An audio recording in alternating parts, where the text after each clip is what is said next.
All right, welcome back to the One Bar and Lupagus Show. I'm One Bar, and in this episode, we're going to be talking about five things that we can expect, or what I expect to be changed moving forward for the rest of the year. We got 6 games left. Playoffs are now a mild pipe dream, but there is still some changes that are definitely worth making moving forward for these last 6 games. So let's get into it. Before we do that, remember, subscribe to the One Bar and Lupagus Show. Like the videos. We're here every damn day talking Vikings, win or lose, whatever it is, we're talking about it. So let's get into the number one. Number one, I think the Vikings have a new long snapper for the year. Austin Cutting had a little rough go at it. They switched things up. They brought in Andrew DePaula, and he played yesterday. And you know what? Hey, hats off to him. He had some good snaps. He did his one job he's supposed to do, snap the ball clean. He did that. It's kind of disheartening when you get a little excited to watch a game just to see how the long snapper is going to do. That is one of the things that fans, coaches just don't want to worry about. That should be automatic. And unfortunately, the Vikings have had some issues there.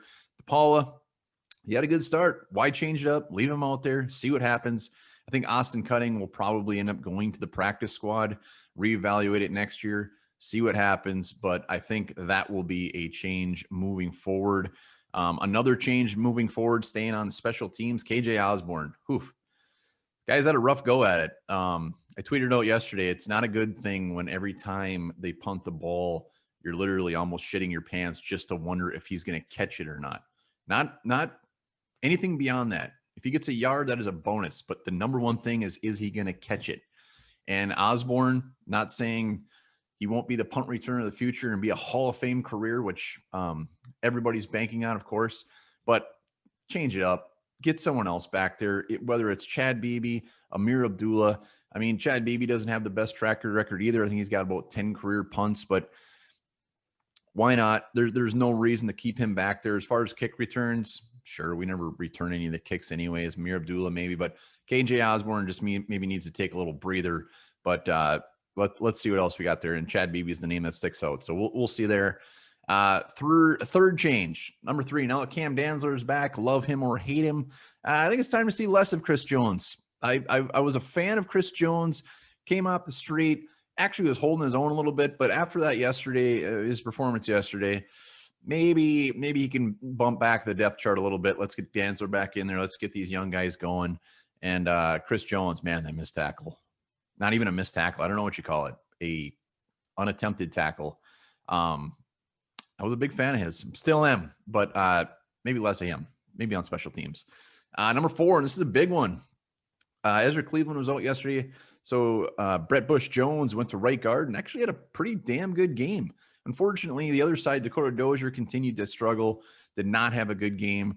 So when Ezra Cleveland comes back, why not throw Brett Jones over to the left side?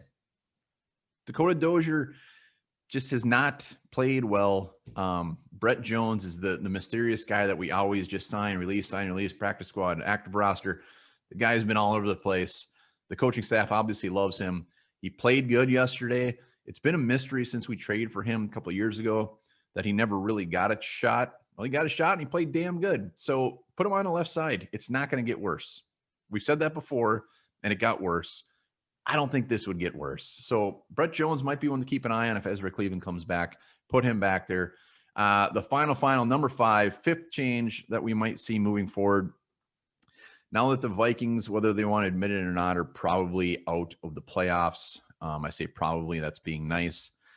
We got to look at Dalvin Cook. We got to look about how much wear and tear we really want to put on this guy for games that might not really overly matter. He's 25 years old.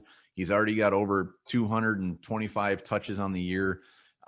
He's had some big games, a lot of carries in some of these games, and we need to have him for the future. Let's leave a little tread on the tire. We got a guy named Alexander Madison, believe it or not, that has not seen the field a lot, and it's probably for good reason because Dalvin Cook has been such a monster. I think they're going to start kind of taking Cook's taking the amount of touches he gets back a little bit. Let's get Alexander Madison in there. Not saying they're also just going to put Dalvin Cook on the bench because the season's over. Obviously, that is not going to happen. But these 30 touches a game, especially when you're not really playing for much, doesn't make sense to me. Get Alexander Madison those 5 to 12 touches a game. Why not? Get him some work. Keep Dalvin Cook fresh. Keep him healthy. Yesterday, even a couple of those big hits and the weeks before, man, he is taking a toll on that body. Let's keep him fresh for the years ahead. So I wouldn't be surprised if we saw a little bit more of Alexander Madison. Those are my 5 things, 5 changes I think could be coming in the final 6 games for the Minnesota Vikings. Let me know down below if I missed any, if you guys see any changes coming for the Vikings as well.